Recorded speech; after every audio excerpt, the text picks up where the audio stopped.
कैसे हैं बच्चों? जैसा कि आप लोग हमारे साथ पढ़ रहे हैं 12वीं का बायोलॉजी, और 12वीं का जो बायोलॉजी आप लोग पढ़ रहे हैं उसमें हम लोग अलैंगिक जनन पढ़ रहे हैं। अलैंगिक जनन में जो आज हम लोग पढ़ने वाले हैं वो है कायिक जनन। आप लोग हेडिंग डालिए कायिक जनन। कायिक जनन, कायिक जनन। अब क्या है ये कायिक जनन? तो देखिए, कायिक जनन को पहले डिफाइन कर लेते हैं। कायिक जनन पहला नंबर अलैंगिक जनन का ही एक विधि है, एक भाग है जिसमें किसी पौधे के, किसी पादप के शरीर के किसी भी कायिक भाग से एक नए पौधे का जन्म होता है। किसी, यह अलैंगिक जनन का एक विधि है, पहला नंबर। दूसरा नंबर कि पौधे के किसी कायिक भाग से, जैसे तना, जड़, पत्ती, ये कायिक भाग से, पौधे के कायिक भाग से एक नए पौधे का जन्म होता है जिसको कहते हैं कायिक जनन। यानी यह कायिक, यह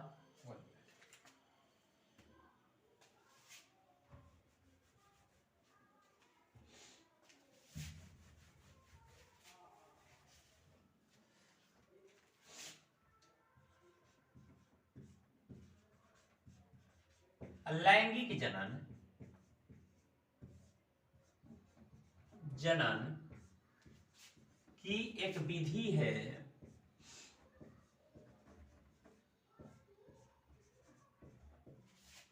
जिसमें किसी पादप के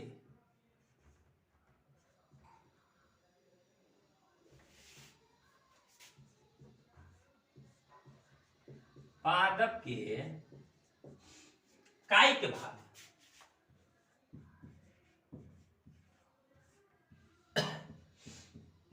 से अनुकूल परिस्थितियों में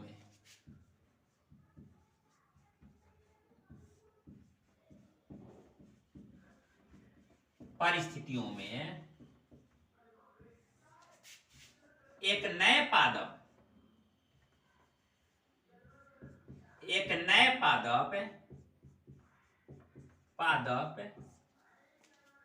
का जन्म होता है, यानी एक नया पादप जन्म लेता है। अब देखिए, यह एक अलैंगिक जनन की विधि है जिसमें किसी पादप के किसी कायिक भाग से अनुकूल परिस्थितियों में एक नए पादप का जन्म होता है, जिसे हम क्या कहते हैं? जिसे हम कायिक जनन कहते हैं। जैसे जड़ से, जैसे आप लिख सकते हैं, जैसे जड़ से, तना से, पत्ती से इत्यादि, इन सब से क्या होता है? एक नए पादप का जन्म होता है। इसको क्या कहते हैं? कायिक जनन कहते हैं। इसको नोट कीजिए, नोट कीजिए इसको। अब देखिए, कायिक जनन को हम दो भागों में बांटेंगे। कायिक जनन को हम दो भागों में बांटेंगे। पहला, दो प्रकार से हो सकता है कायिक जनन। पहला प्राकृतिक कायिक जनन, नेचुरल वेजिटेटिव रिप्रोडक्शन, प्राकृतिक कायिक जनन, कायिक जनन, जनन। और दूसरा है कृत्रिम कायिक जनन। दूसरा क्या है? कृत्रिम कायिक जनन, कायिक जनन, आर्टिफिशियल वेजिटेटिव रिप्रोडक्शन, कायिक जनन। अब देखिए, दोनों में क्या क्या चीजें हैं? प्राकृतिक कायिक जनन क्या है और कृत्रिम कायिक जनन क्या है? जो प्राकृतिक कायिक जनन है, यह वैसी प्रक्रिया है जिसके अंतर्गत पादप का कोई कायिक भाग उसके शरीर से अलग होकर के अनुकूल परिस्थितियों में एक नए पादप का निर्माण कर लेता है। उसे कहते हैं प्राकृतिक कायिक जनन।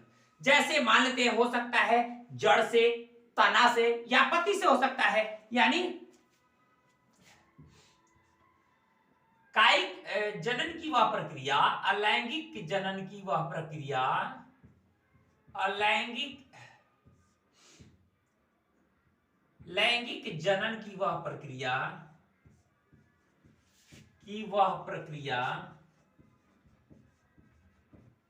जिसमें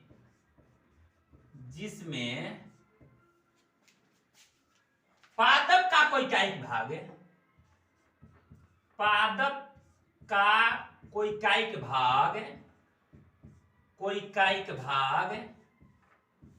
भाग शरीर से अलग होकर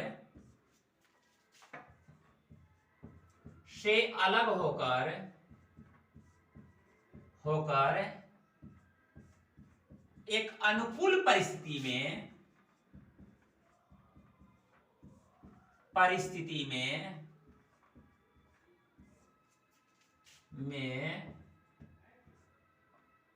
एक नए पादप को जन्म देता है क्या कहलाता है? प्राकृतिक कायिक जनन कहलाता है। प्राकृतिक कायिक जनन कहलाता है।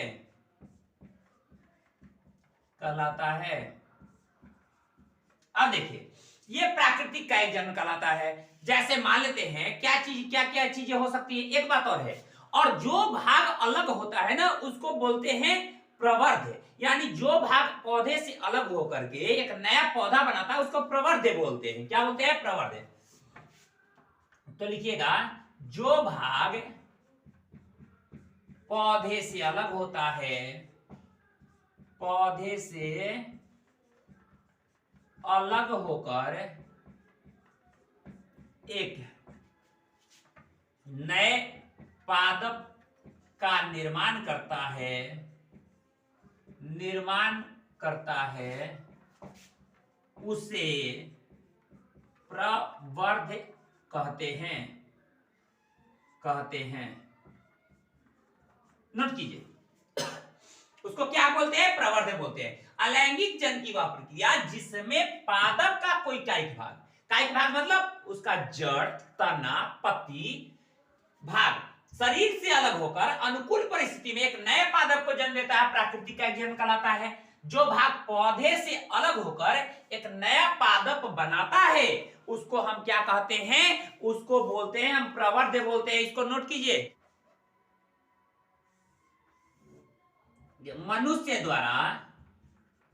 मनुष्य द्वारा पौधे के किसी कायिक भाग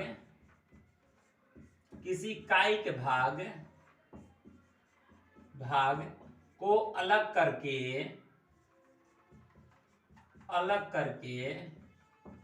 एक नए पौधे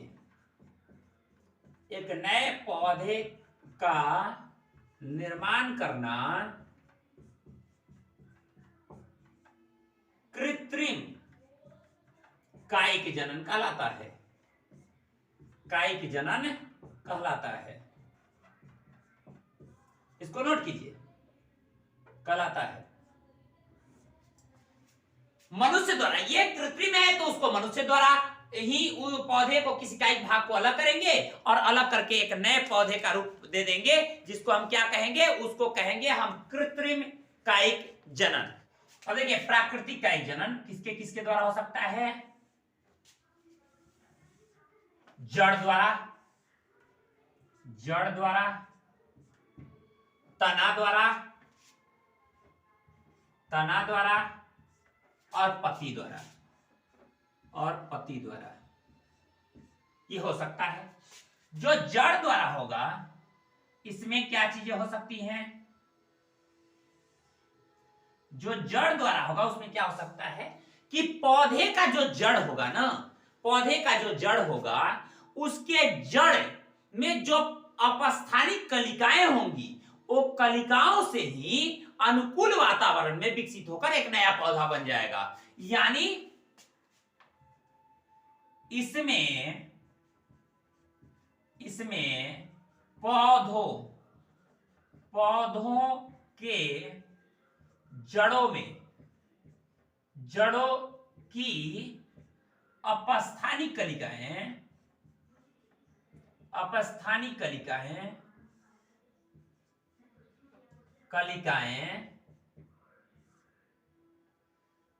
अपस्थानी कलिकाएं क्या करती हैं? अपस्थानी कलिकाएं वातावरण के अनुकूल एक नए पौधे का रूप लेती हैं।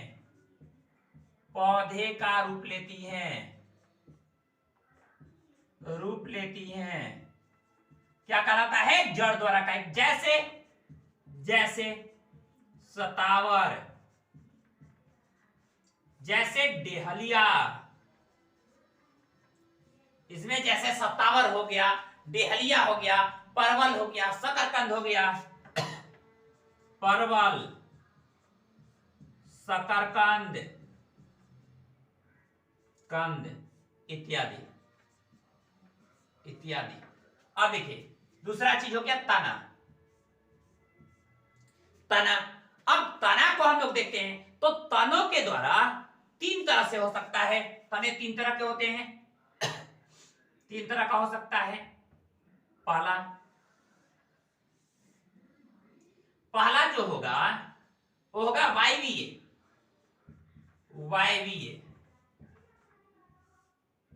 जो वायवीय होगा, और दूसरा अर्धवायवीय, और तीसरा भूमिगत। अर्धवायवीय यहां पे लिखते हैं, अर्धवायवीय,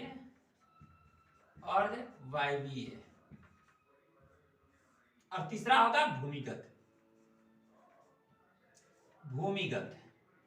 अब देखिए जो वायवीय होगा उसकी क्या स्थिति है, यानी जो पौधे वायु वाले हिस्से में रहते हैं, यह तना वायु में होता है। पहला नंबर वायवीय है तो यह तना कहां रहेगा? यह तना वायु में रहेगा, वायु में रहता है।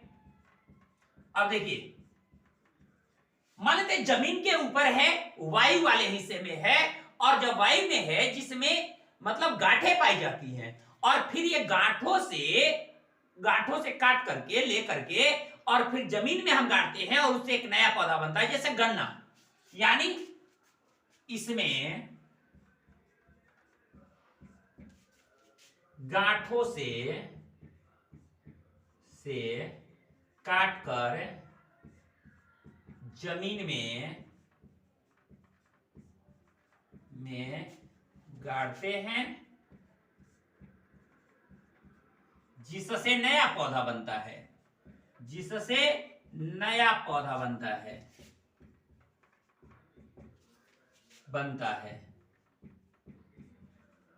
जैसे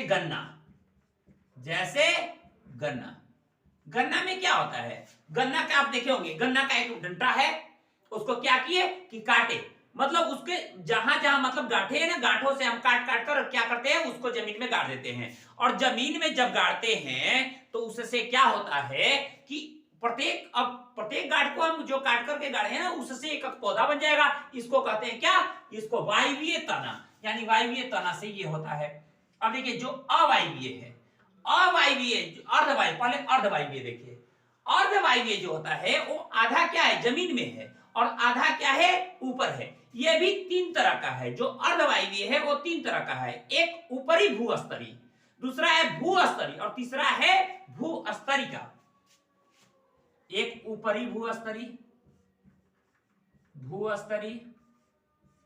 दूसरा है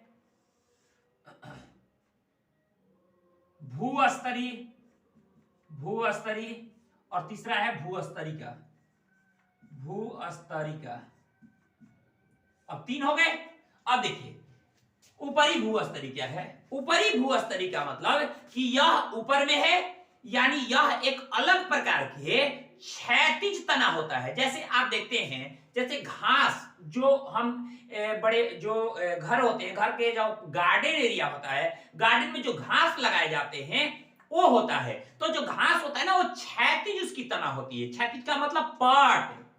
और जब क्षैतिज होता है तो ऐसी स्थिति से क्या करते हैं कि वो जब टूटेगा ना, तो जहां से टूटेगा वहीं से एक नया पौधा बना देगा। जैसे लॉन घास, उसी कहते हैं लॉन घास, यानी यह एक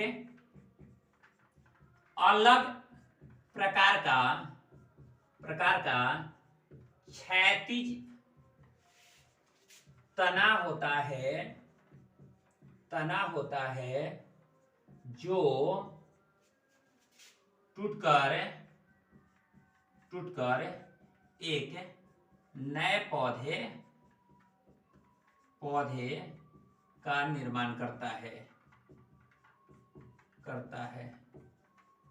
जैसे लॉन घास।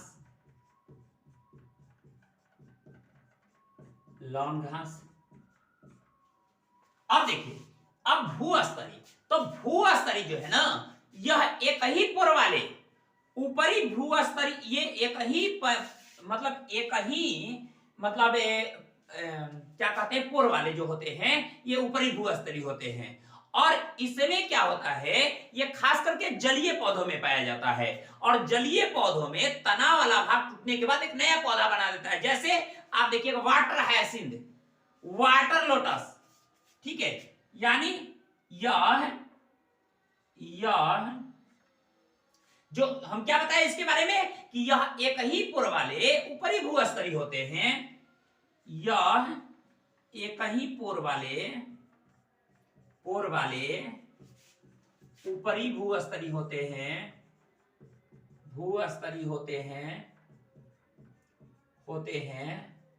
ये क्या बोले कि ऊपरी भूस्तरीय होते हैं। इसमें खास करके जलीय पौधे आते हैं।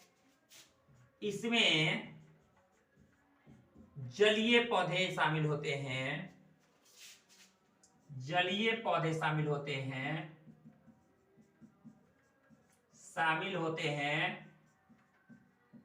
हैं जो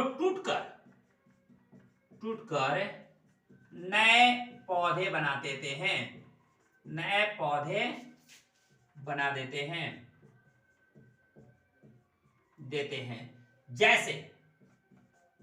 जैसे वाटर हायसिंथ, वाटर लोटस, ठीक है। अब देखिए, अब है भूस्तरिका। भूस्तरिका क्या होता है, तो भूस्तरिका यह भी एक क्षैतिज गति करने वाले, क्षैतिज वृद्धि करने वाले ये तने होते हैं। और इसके गांठों पर जो अपस्थानी कलिकाएं पाई जाती है उससे वहां से टूट करके एक नया पौधा बनाता है, जैसे स्ट्रॉबेरी। यानी यह भी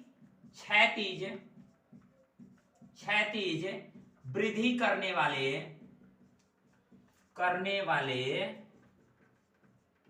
पौधे होते हैं जिसकी गांठों पर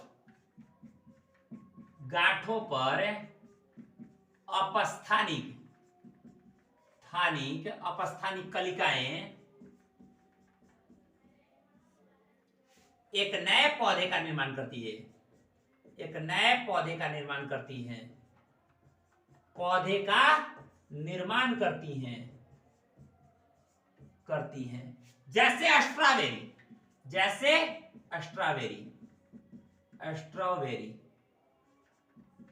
जैसे स्ट्रॉबेरी, ये क्या है, स्ट्रॉबेरी जो है उससे क्या स्थिति होता है कि इसके गांठ वाले हिस्से से, जो गांठ वाला हिस्सा है वहां अपस्थानी कलिकाएं पाई जाती है और उसी कलिका से एक नया पौधा बनता है। ये है आपके अर्धवायवीय। अब देखते हैं भूमिगत। पहले इसको आप नोट कर लीजिए। अब देखिए भूमिगत की स्थिति, यानी तनों में जो भूमिगत होता है, भूमिगत की स्थिति क्या होती है। जो भूमिगत तने होते हैं उसमें कई तरह के तने होंगे, जैसे कंद, प्रकंद,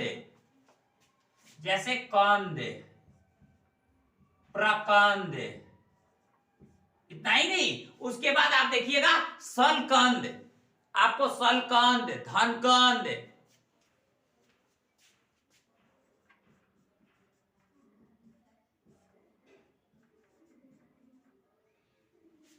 और उस धनकंद के बाद उसके बाद देखिएगा अंतर भूस्तरीय जो है उसको हम देख सकते हैं।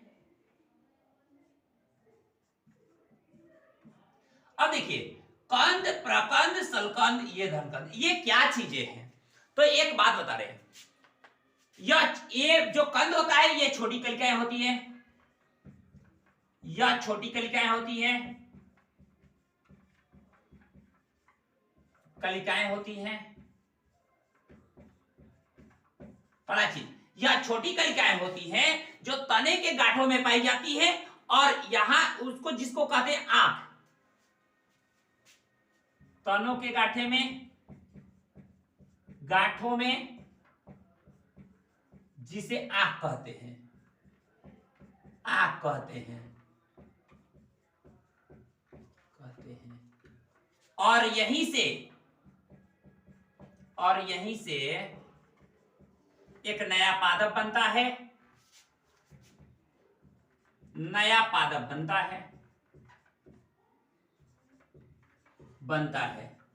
आप जैसे देखे होंगे आलू में ओल, जैसे आलू क्या होता है? ओल सुरन, ठीक है। अब देखिए, जो प्रकंद होते हैं, प्रकंद की स्थिति, प्रकंद को देखिए, प्रकंद क्या होते हैं? यह जो होता है ना, यह भूमिगत तना होता है। भूमिगत तना पहला नंबर, क्योंकि भूमिगत तने किससे है? यह भी भूमिगत होता है, यह भूमिगत तना होता है, पहला नंबर है, यह भूमिगत तना है, यह भी भूमिगत तना है, यह भी, क्योंकि आप आलू एक प्रकार का तना ही है, भूमिगत है। और जिस पे देखिए ऊपर में वायवीय तने बनाने के लिए कलिकाएं होती हैं। इसमें क्या होता है कि इसमें उसके ऊपर में एक वायवीय तने बनाने के लिए कलिकाएं होती हैं। और एक बात और है जिसे हम क्या कहते हैं? प्रकंद। इसमें वायवीय तने बनाने के लिए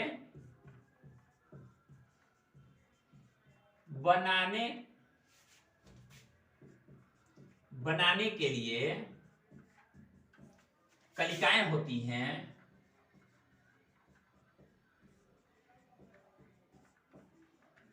जिसे प्रकंद बोलते हैं, कहते हैं।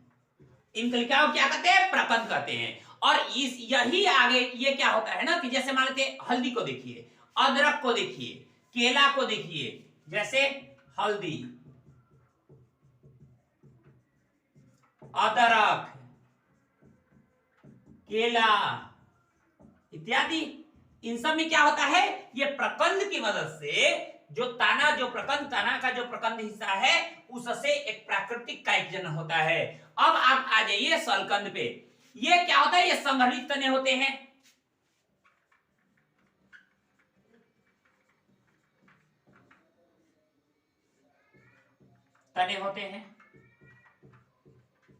ये संघनित तने होते हैं।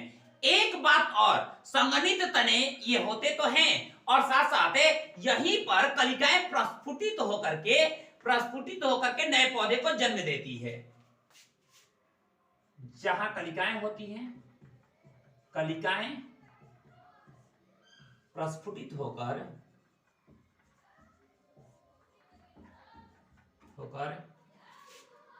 नए पौधे को जन्म देती है। जैसे इसमें क्या, ये संघनित तने हैं, और क्या होगा? वहां से कलिकाएं निकलेंगी, निकलने के बाद एक नया पौधा बना देंगी। जैसे आप लहसुन को देखते होंगे, प्याज को देखते होंगे, लहसुन, प्याज देखते हैं, कई सारे उसमें से भाग निकल जाते हैं। अब देखिए, जो धनकंद है, इसका क्या स्थिति है? धनकंद में ये भी एक प्रकार के, मतलब कहा जाए कि कुछ हद तक ये भूमिगत तने के जैसे होते हैं, जिसपे क्या होता है कि गांठें जो पाई जाती है, यानी गांठें जो पाई जाती है, उस गांठों से कलिकाएं होती है, और उससे एक नए पौधे का जन्म होता है। जैसे अरबी में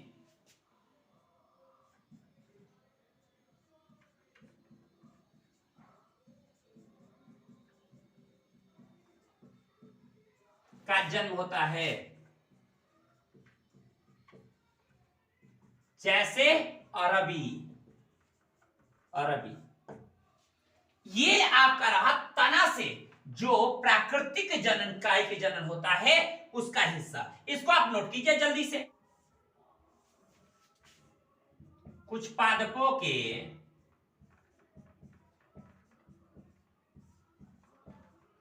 पत्तियों पर अपस्थानिक कलिकाएं पाई जाती हैं।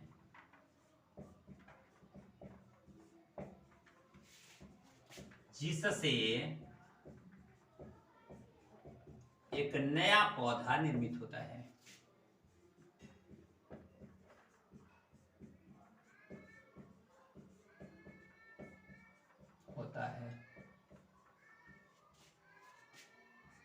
जैसे अब कौन कौन से ऐसे हैं जो पादप जिससे नया पौधा होता है, तो बिगोनिया, ब्रायोफिलम, जिसको हमें पत्थरचट्टा भी कहते हैं, पत्थरचट्टा, ब्रायोफिलम को पत्थरचट्टा कहते हैं।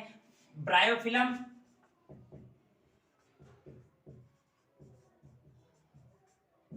इसको बोलते हैं पत्थरचट्टा, पत्थरचट्टा। अब देखिए इसके साथ साथ आपको बिगोनिया इत्यादि, ये सारे पादप है जिसके पत्तियों से प्राकृतिक कायिक जनन होता है। इसको ध्यान रखिएगा, इसको नोट कर लीजिए। मैं बता चुका हूं कि कृत्रिम कायिक जनन है, कृत्रिम कायिक जनन क्या होता है मैं बता चुका हूं। देखिए कई तरह से हो सकते हैं कृत्रिम कायिक जनन, क्योंकि मनुष्य द्वारा ये लगाया जाता है तो कई तरह के, जैसे मान लेते हैं विशेष कायिक अंग का इसमें उपयोग किया जाता है। विशेष कायिक अंग का उपयोग द्वारा हो सकता है,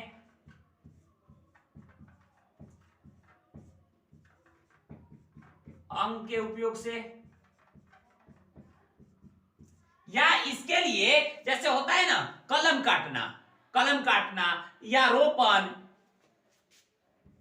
कलम